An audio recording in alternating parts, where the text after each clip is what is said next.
Welcome back guys. तो स्वागत है आपका एक और नए वीडियो में, पार्ट टू में बायो मॉलिक्यूल्स के। और इससे पहले हमने पार्ट वन बनाया था जिसमें जो कि काफ़ी बड़ा बन गया था, 30 सेकंड 30 मिनट का बन गया था। और उसमें मैंने यार एक बात भी बताई थी कि मैंने एक नया चैनल शुरू किया है, एनसीईआरटी के ज्ञान 9th एंड 10th। उसका लिंक जो है मैंने डिस्क्रिप्शन में दिया था, तो काफ़ी लोगों ने सब्सक्राइब भी किया, मतलब लाइक 100 सब्सक्राइबर हो गए हैं। तो जिन लोगों ने नहीं किया है यार, उन लोगों से भी रिक्वेस्ट है, प्लीज़ नया जो चैनल है उसको सब्सक्राइब कर देना। इस वीडियो के भी डिस्क्रिप्शन में मैं लिंक दे दूंगा उस चैनल की, ठीक है। तो प्लीज़ उसको भी सब्सक्राइब करना। उसमें 9th और 10th की वीडियोज़ हैं, साइंस के, फिजिक्स केमिस्ट्री बायो तीनों के। और उनको देखना, आप लोग देखना, ठीक है। मेरा मेन मोटिव क्या है, आप उन वीडियोज़ को हो सके तो देखना अगर टाइम लगे, और अगर अच्छा लगे तो मुझे बताना, और अगर कुछ उसमें कमी रह जाए तो वो भी मुझे बताना, ठीक है। और बाकी शेयर कर देना यार, जो भी 10th या 9th वाले बच्चे होंगे उनके साथ। तो चलो, अब हम तो आ गए हैं क्लास 11th में, या हम अभी नीट के बच्चे होंगे। तो हमें पढ़ना है बायोमोलिक्यूल्स के बारे में, जो कि है हमारा पार्ट टू। चलो शुरू करते हैं। तो वेलकम बैक गाइस, आज हम क्लास 11 बायोलॉजी के चैप्टर 9 का पार्ट 2 पढ़ेंगे, जिसमें हमें पढ़ना है प्राइमरी एंड सेकेंडरी मेटाबोलाइट्स के बारे में। अब पहले तो बात करते हैं मेटाबोलाइट्स क्या होते हैं। मेटाबोलाइट्स होते हैं, दीज आर सब्सटेंसेस, ये लिखा है, created when the body break down food, drug, chemical और इट्स ओन टिश्यू। जब हमारी बॉडी क्या करती है, फूड को, ड्रग को या केमिकल को या अपने खुद के टिश्यू को ब्रेक डाउन करती है, तो उससे जो सब्सटेंसेस बनते हैं उन्हें बोलते हैं मेटाबोलाइट्स। मतलब मेटाबॉलिक रिएक्शन जो हमारी बॉडी के अंदर होती है, उससे जो भी सब्सटेंस बनता है उसे मेटाबोलाइट्स बोलते हैं।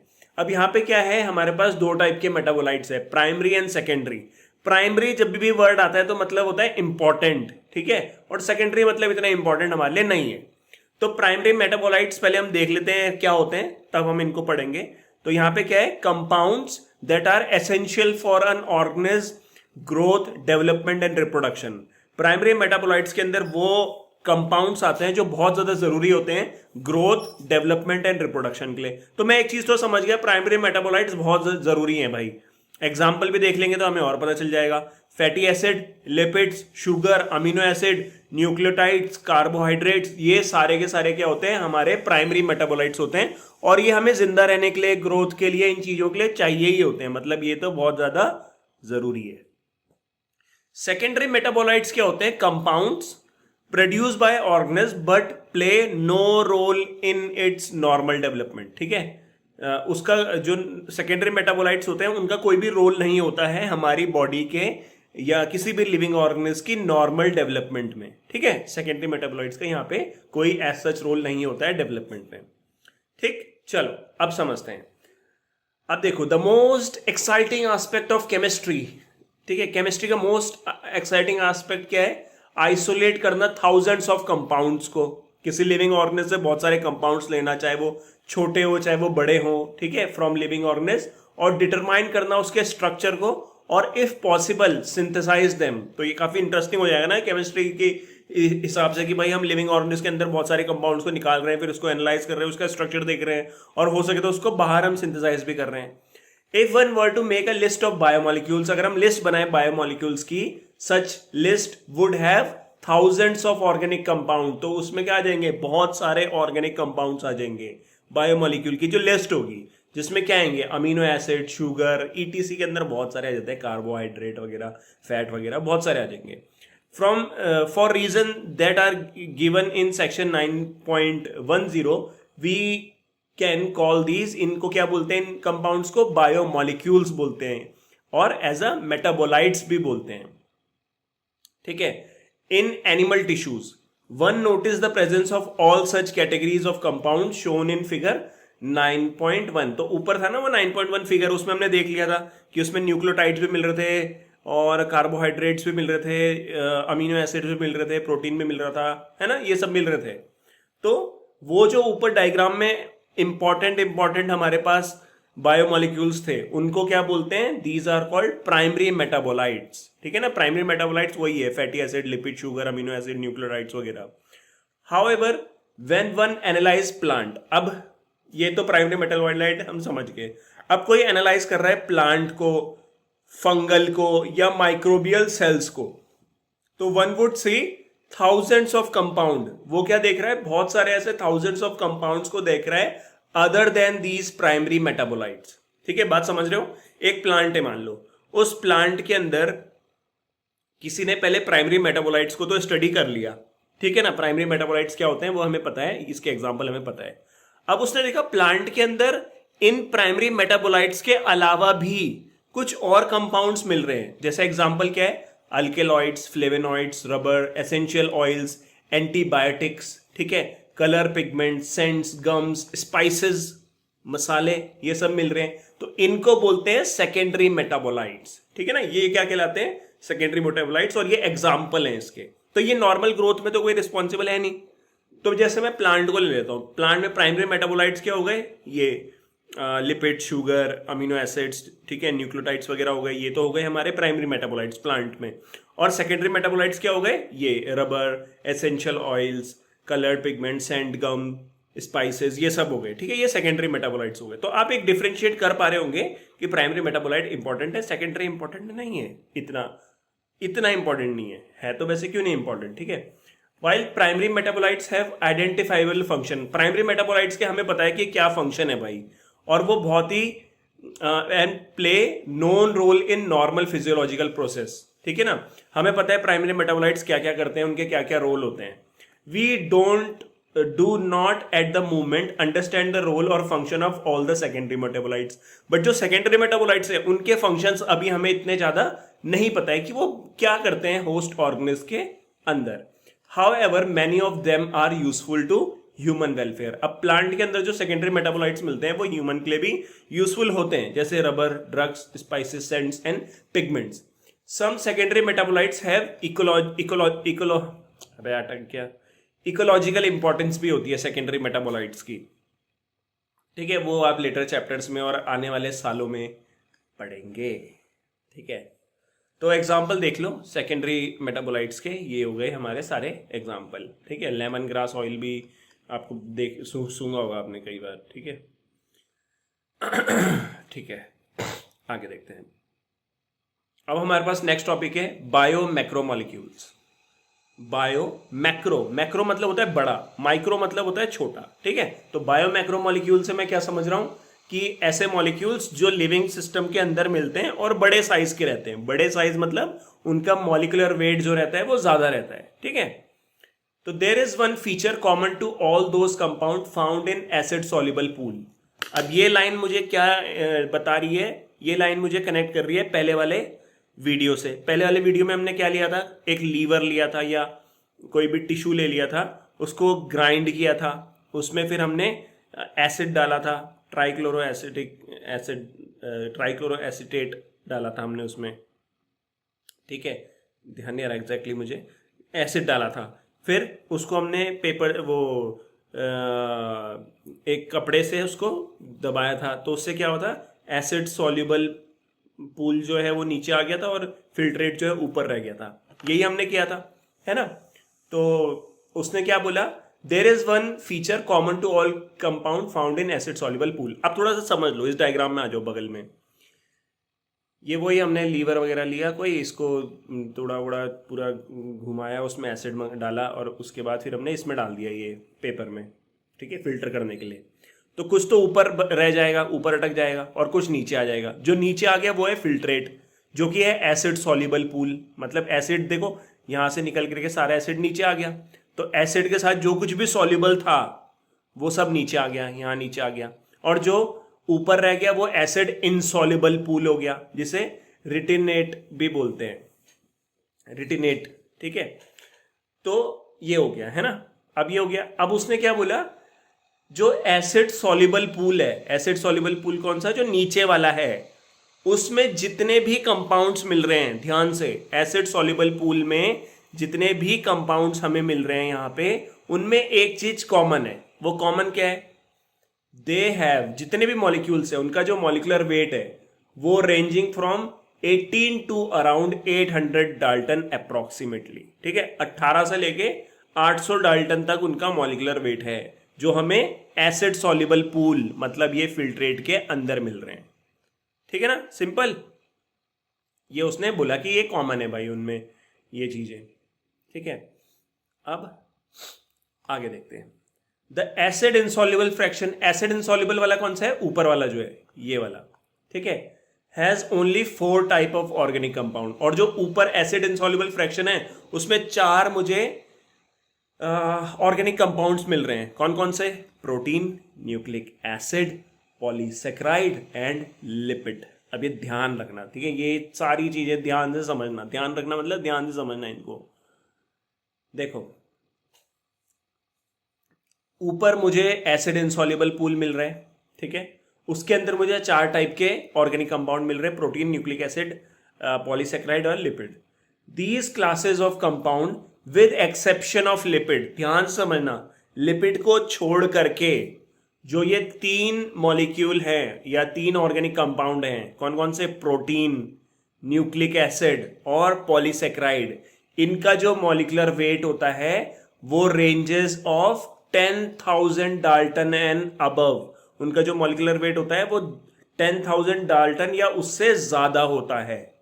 किनका, protein, nucleic acid and polysaccharide का, लिपिड को नहीं, लिपिड को छोड़ के।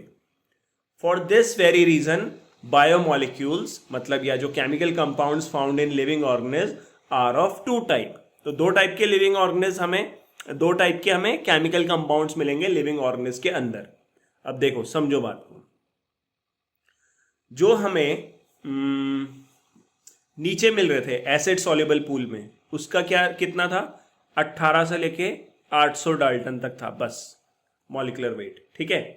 बट लेकिन जो हमें एसिड इनसॉल्युबल पूल में मिल रहे हैं यहां ऊपर, उनका मॉलिक्यूलर वेट कितना है, 10,000 डाल्टन या उससे ज्यादा है, ठीक है ना। तो डिफरेंस आप देख रहे हो ना मॉलिक्यूलर वेट का, ठीक है। इसमें बस एक्सेप्शन एक है, वो है हमारा लिपिड। उसमें देखेंगे लिपिड का क्या सीन है, ठीक है, ठीक है ना। तो यार अगर पसंद आ रहा है वीडियो तो प्लीज़ लाइक कर देना, और वो जो नया चैनल है उसको सब्सक्राइब कर देना, ठीक है। Thank you. अब आगे देखते हैं। तो 2 टाइप के केमिकल कंपाउंड मिल जाएंगे ना, one those which have molecular weight less than 1000 Dalton. एक तो ऐसे कंपाउंड्स हो गए, केमिकल कंपाउंड लिविंग ऑर्गेनिज्म के अंदर जिनका मॉलिक्यूलर वेट 1000 डाल्टन से भी कम है, तो उन्हें बोला जाता है माइक्रोमॉलिक्यूल्स। माइक्रोमॉलिक्यूल्स कौन से हैं, जिनका मॉलिक्यूलर वेट 1000 डाल्टन से कम है, और सिंपली बायोमॉलिक्यूल्स, ठीक है।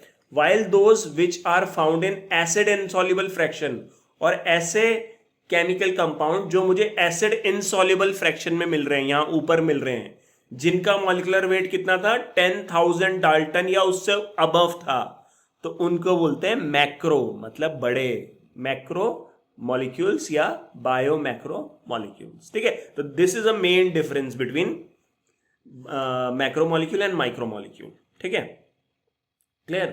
अब देखो यहां पे क्या लिखा है, acid insoluble pool. Acid insoluble pool के अंदर मुझे मैक्रो मॉलिक्यूल्स मिल रहे हैं, और यहां मुझे नीचे फिल्ट्रेट में माइक्रो मॉलिक्यूल्स मिल रहे हैं जो कि कम मॉलिक्यूलर वेट के हैं। अब मैक्रो मॉलिक्यूल्स का जो मॉलिक्यूलर वेट है वो प्रोटीन, न्यूक्लिक एसिड और पॉलीसेक्राइड का कितना है, 10,000 डाल्टन या उससे अबव है। बट जो लिपिड है, लिपिड, अब ये ध्यान देना, इस पे क्वेश्चन आता है, जो लिपिड है उसका तो मॉलिक्यूलर वेट यार 800 डाल्टन से कम है, ठीक है। लिपिड जो है उसका मॉलिक्यूलर वेट तो 800 डाल्टन से कम है, तो वो तो मुझे कहां मिलना चाहिए था, लिपिड मुझे यहां मिलना चाहिए था, माइक्रो मॉलिक्यूल्स में मिलना चाहिए था, माइक्रो मॉलिक्यूल्स में, क्योंकि वो तो हल्का है, लो मॉलिक्यूलर वेट है। बट लेकिन वो मुझे मिल कहां रहा है, मैक्रो मॉलिक्यूल वाली जगह पे मिल रहा है, मतलब ऊपर मिल रहा है, एसिड इनसॉल्युबल पूल में मिल रहा है यहां। तो लिपिड क्या हो गया, एक एक्सेप्शन हो गया। अब आपसे कोई पूछेगा लिपिड मैक्रो मॉलिक्यूल है, माइक्रो मॉलिक्यूल है? लिपिड ऐसा माइक्रो मॉलिक्यूल है जो आपको एसिड इनसॉल्युबल पूल में मिलता है। फिर से बोल रहा हूं मैं, एसिड इनसॉल्युबल पूल में मुझे मैक्रो मॉलिक्यूल्स ही मिलते हैं, बट लिपिड ऐसा माइक्रो मॉलिक्यूल है, हल्का है, जो मुझे एसिड इनसॉल्युबल पूल में मिल रहा है, ठीक है। अब इसका रीजन क्या है, the molecule in insoluble fraction with exception of lipid, lipid को छोड़ के आर पॉलीमरिक सब्सटेंसेस। तो पहला पॉइंट उसने क्या बोला, प्रोटीन, न्यूक्लिक एसिड या जो पॉलीसेकेराइड है, ये क्या होते हैं? पॉलीमरिक होते हैं, पॉलीमरिक सब्सटेंसेस होते हैं। पॉलीमरिक मतलब पॉलीमराइज्ड होते हैं ये। इसका मतलब क्या हुआ? पॉलीमर्स। पॉलीमर्स क्या होते हैं? Long chain of monomers. मान लो ये कोई भी मोनोमर, मतलब कोई भी एक जैसे एग्जांपल ले लेता हूँ, किसका एग्जांपल है? प्रोटीन का ले लेते हैं, ठीक है? प्रोटीन एक पॉलीमर है, तो ये किससे बना होगा? मोनोमर से। मोनोमर मतलब यहाँ पे अमीनो एसिड हो जाएगा, एक अमीनो एसिड, फिर दूसरा अमीनो एसिड, मतलब ऐसे कई सारे अमीनो एसिड की जो चेन है वो आपस में ऐसे बन जाएगी, तो क्या बन जाएगा? प्रोटीन बन जाएगा, ठीक है ना? तो इन्हें बोलते हैं पॉलीमर्स। पॉलीमर्स क्या होते हैं? जो छोटे छोटे मोनोमर से आपस में जुड़ के बनते हैं। तो जैसे ये एक मोनोमर, ये मोनोमर, ये मोनोमर, ये मोनोमर, ये सब मिलके एक लंबी चेन बना देते हैं, उसी को पॉलीमर बोलते हैं, ठीक है? ये हो गया। देन हाँ, अब आता है वो क्वेश्चन जो हमारा क्वेश्चन था ना, कि लिपिड भाई माइक्रोमोलिक्यूल होकर के ऊपर क्यों मिल रहा है, यहाँ पे क्यों मिल रहा है जहाँ पे बाकी सारे मैक्रोमोलिक्यूल मिल रहे हैं? Then why do lipids whose molecular weight do not exceed 800 dalton? 800 dalton से कम है लिपिड्स का मॉलिक्यूलर वेट, तो वो आपको एसिड इनसॉल्युबल फ्रैक्शन में क्यों मिल रहा है? मतलब वो मैक्रोमोलिक्यूलर फ्रैक्शन में यहां ऊपर क्यों मिल रहा है, तो उसको समझते हैं। Lipids are indeed small molecular weight, ठीक है? लिपिड्स का तो क्या होता है? छोटा सा molecular weight, small molecular wait होता है, ठीक है? स्मॉल मॉलिक्यूलर वेट कंपाउंड होता है, and are present not only as such but also arrange in structure like cell membrane and other membrane. अब लिपिड जो होते हैं वो आपको कहाँ मिलते हैं? सेल मेम्ब्रेन में मिलती है। सेल मेम्ब्रेन मतलब प्लाज्मा मेम्ब्रेन में मिलती है, सेल की जो मेम्ब्रेन है वहां पे मिलती है, और उसको बोलते हैं फॉस्फोलिपिड, ठीक है? वो मिलता है। तो जब आपने टिश्यू को ग्राइंड किया था, आपने वो मोटार पिस्टल में ऐसे ग्राइंड कर दिया था ना टिश्यू को, कोई भी टिश्यू, मतलब लीवर ले लिया है, कुछ भी ले लिया आपने, प्लांट टिश्यू ले लिया, वेजिटेबल ले लिया, उसको जब आपने क्रश किया एसिड के साथ, तो यहां पे क्या हुआ? We are disrupting the cell structure. हमने सेल के स्ट्रक्चर को तोड़ दिया पूरी तरीके से। तो उससे क्या हुआ? जो सेल मेम्ब्रेन है और जो अदर मेम्ब्रेन है वो ब्रोकन डाउन हो गई छोटे छोटे पीसेस में, ठीक है? ठीक है। और उसकी वजह से क्या बन गया? वो जो सेल मेम्ब्रेन के अंदर लिपिड है, ठीक है, जो लिपिड है वो छोटे छोटे वेसिकल्स में कन्वर्ट हो गया। और वेसिकल्स क्या होते हैं? वाटर सॉल्युबल नहीं होते हैं, ठीक है? ये देखो यहां पे समझो, ये सेल मेम्ब्रेन थी, ठीक है? हमने लीवर लिया, लीवर को डाला उसमें, उसमें एसिड डाला और उसको पूरा ऐसे घुमा दिया, उसका हलवा बना दिया पूरा अच्छे से, ठीक है? अब उससे क्या हुआ? जो सेल हैं उन सेल के चारों तरफ जो सेल मेम्ब्रेन है उसमें जो लिपिड है वो भी टूटेगा। टूटने के बाद वो क्या होगा? डिसरप्ट हो जाएगा, जिसकी वजह से वो जो फॉस्फोलिपिड है बेसिकली सेल मेम्ब्रेन, वो किस में कन्वर्ट हो जाएगा? वेसिकल्स में, गोल गोल वेसिकल्स में कन्वर्ट हो जाएगा। और ये जो वेसिकल्स होते हैं are then not soluble in trichloro acetic acid. वो जो वेसिकल्स हैं, लिपिड के वेसिकल्स, वो ट्राइक्लोरो एसिटिक एसिड के अंदर सॉल्युबल नहीं होंगे और वो एसिड इनसॉल्युबल फ्रैक्शन में ही रह जाएंगे। अब समझना बात को,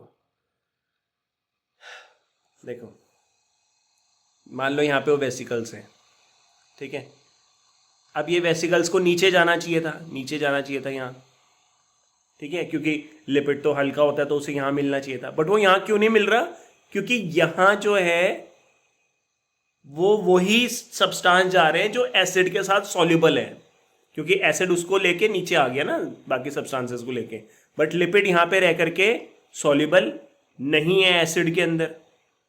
तो लिपिड जब सॉल्युबल नहीं है एसिड के अंदर तो एसिड तो नीचे आ गया, लिपिड वहीं रह गया, ऊपर ही अटक गया।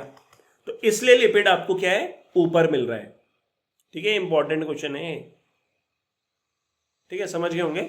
Therefore, these membrane fragments in the form of vesicle get separated along with acid insoluble pool. तो वहीं ऊपर मिल जाएंगे एसिड insoluble pool में, and hence in the macromolecular sorry macromolecular fraction में मिल जाएगा लिपिड। बट ये ध्यान रखना, lipid are not strictly macromolecule. Lipid macromolecule नहीं है, लिपिड माइक्रोमोलिक्यूल है।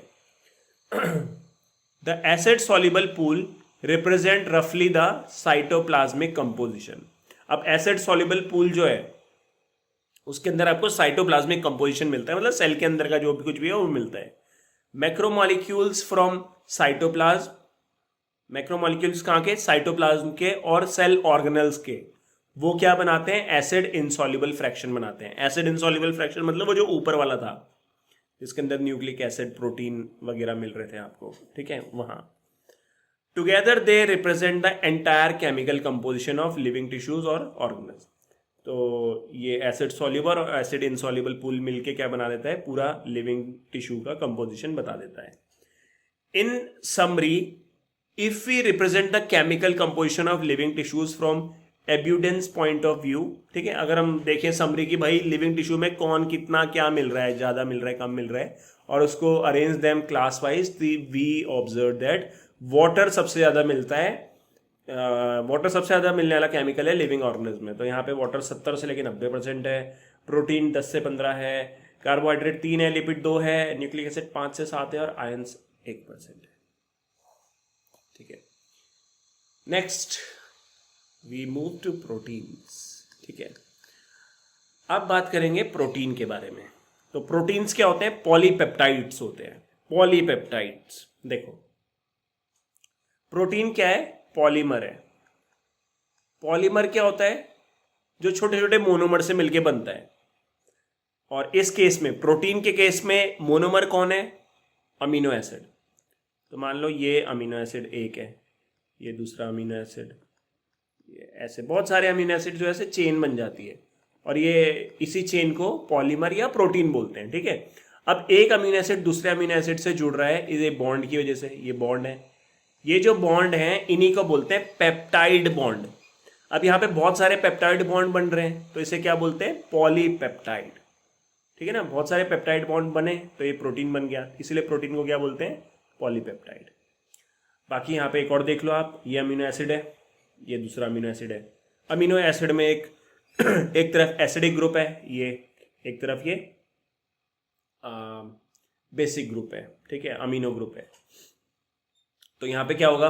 एक अमीनो एसिड दूसरे अमीनो एसिड से जुड़ रहा है। अब जुड़ रहा है तो यहाँ पे क्या हो रहा है? ये देखो, ये H और OH, ये क्या हो जाएगा? -H2O हो जाएगा, और ये जुड़ जाएगा, बॉन्ड बन जाएगा। ये H2O निकल गया और ये बॉन्ड यहाँ पे बन गया। तो ये जो बॉन्ड बना है, कैसा बॉन्ड बना? पेप्टाइड बॉन्ड बना। तो यहाँ पे 2 अमीनो एसिड जुड़े तो ये कैसी चेन हो गई? डाईपेप्टाइड हो गई। 3 अमीनो एसिड जुड़ते तो ट्राईपेप्टाइड हो जाता, टेट्रा हो जाता, फिर ऐसे करते करते पॉलीपेप्टाइड हो जाता। बस। These are linear chain of amino acid. Linear chain होती है अमीनो एसिड की, जो कि पेप्टाइड बॉन्ड से जुड़ी हुई रहती है, ठीक है। फिगर 9.3 में दे रखा है, ठीक है। अब each protein is a polymer of amino acid. तो बहुत सारे अमीनो एसिड मिलके प्रोटीन को बनाते हैं, हमने देख लिया। अब यहाँ पे क्या होते हैं? एज देर आर 20 टाइप के अमीनो एसिड होते हैं, एलानिन, साइटीन और प्रोलीन, ट्रिप्टोफेन, लाइसिन, ये सारे होते हैं। अब protein is heteropolymer and not homopolymer. Important, ध्यान रखना, ये नीट में आ सकता है। प्रोटीन जो होता है वो हेट्रोपॉलीमर होता है। हेट्रोपॉलीमर, होमोपॉलीमर क्या होते हैं? देखो, होमोपॉलीमर होते हैं जिसमें मोनोमर सेम होते हैं। मान लो ए ए ए, बस ये ए ही जुड़ते जा रहे हैं, तो ये हो गया होमोपॉलीमर। और हेट्रोपॉलीमर क्या होगा? ए, फिर बी जुड़ रहा है, फिर सी जुड़ रहा है, फिर बी आ गया, फिर ए आ गया, फिर बी आ गया, मतलब कुछ भी रैंडमली आ गया, ठीक है, सेम नहीं है, तो उसे बोलते हैं heteropolymer.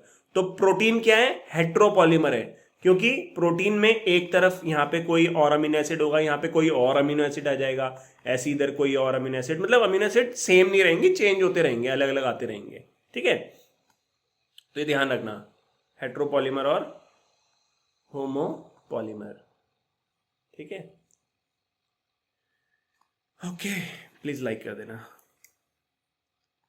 A homopolymer has only one type of monomer repeating n number of time। तो homopolymer में क्या होता है? एक ही टाइप का मोनोमर होता है, n number of time repeat करता है, वो लंबी चेन बना देता है homopolymer में। This information about the amino acid content is important as later in your nutrition lesson you will learn that। अब न्यूट्रिशन लेसन में आप जब आगे पढ़ोगे तो क्या पढ़ोगे कि certain amino acid are essential for our health, ठीक है। अमीनो एसिड हमारी हेल्थ के लिए बहुत ज़्यादा ज़रूरी होते हैं, और they have to be supplied through our diet. हमें खाने में चाहिए होते हैं वो, ठीक है ना, वो अमीनो एसिड हमें बाहर से चाहिए होते हैं। हेंस डाइटरी प्रोटीन जो होते हैं, डाइटरी मतलब जो बाहर से चाहिए, ये सोर्स होते हैं एसेंशियल अमीनो एसिड के। अब ध्यान रखना, ये क्वेश्चन आता है what are essential amino acid. तो एसेंशियल अमीनो एसिड वो होते हैं जो हमें बाहर से डाइट में चाहिए रहते हैं, ठीक है। Therefore amino acid can be essential और नॉन एसेंशियल। नॉन एसेंशियल कौन से होते हैं? द लेटर आर दोज, मतलब जो नॉन एसेंशियल होते हैं वो amino acid which our body can make, हमारी बॉडी खुद से बना सकती है नॉन एसेंशियल अमीनो एसिड को। बट एसेंशियल मतलब जो जरूरी अमीनो एसिड है वो हमें बाहर से खाने पड़ते हैं। While we get essential amino acid through our diet और फूड, ठीक है। Protein carry out many function in living organism, बहुत सारे फंक्शन है, जैसे some transport nutrient across cell membrane, some fight infectious organism, ठीक है, some are hormones, some are enzymes, different different type के होते हैं, ठीक है ना। अच्छा, इसमें इंपॉर्टेंट है, ये बॉक्स इंपॉर्टेंट है, इससे क्वेश्चन आ रखा है नीट में। क्या क्वेश्चन आ रहा है मैं बताता हूँ अभी। Some protein and their function, तो कोलाजन इंटरसेलुलर ग्राउंड सब्सटेंस है, दो सेल्स में, मतलब सेल्स में मिलता है ये। ट्रिप्सिन प्रोटीन को डाइजेस्ट करने वाला एंजाइम है। इंसुलिन हार्मोन है, ठीक है। एंटीबॉडी जो है वो फाइट इन्फेक्शियस एजेंट होता है जिसमें इम्यूनोग्लोबुलिन आ जाते हैं। रिसेप्टर में क्या आएंगे? सेंसरी रिसेप्टर हो गए जो स्मेल, टेस्ट और हार्मोन्स के लिए होते हैं रिसेप्टर्स। ये आया था नीट में, वट इज मतलब GLUT4, इसका फंक्शन पूछा था। ये क्या करता है? Enable glucose transport into cell, यहाँ पे ऐसे करके है। तो GLUT4 जो रहेगा वो क्या करता है? ग्लूकोज को सेल के अंदर इनटेक कराता है, ठीक है। तो ग्लूकोज सेल के अंदर जाएगा तभी तो माइटोकॉन्ड्रिया में क्या बनेगा? एनर्जी बनेगा, ठीक है। अब कोलाजन, ये भी इंपॉर्टेंट है, ये भी आ रखा है। Collagen is most abundant protein in animal world. Animal world में सबसे ज्यादा कौन मिलता है? कौन सा प्रोटीन मिलता है? Collagen. And ribulose bis phosphate carboxylase oxygenase, ये एंजाइम है, मतलब ये प्रोटीन है। Rubisco is the most abundant protein in the whole biosphere. पूरे बायोस्फेयर में सबसे ज्यादा प्रोटीन कौन सा मिलता है? रुबिस्को मिलता है। क्यों? क्योंकि ये सारे फोटोसिंथेटिक ऑर्गेनिज्म के अंदर मिलता है रुबिस्को, ठीक है। तो आई होप आपको ये वीडियो अच्छा लगा होगा, पसंद आया होगा, ठीक है। नहीं आया होगा तो यार कमेंट करके मुझे ज़रूर बताना कि भाई यहाँ पे तूने सही नहीं बताया, यहाँ पे ये गलत बताया, या यहाँ पे और अच्छा बता सकते थे। तो प्लीज़ ये फीडबैक देना ज़रूरी है, अगर आप देंगे तो इससे और इम्प्रूव करूँगा मैं।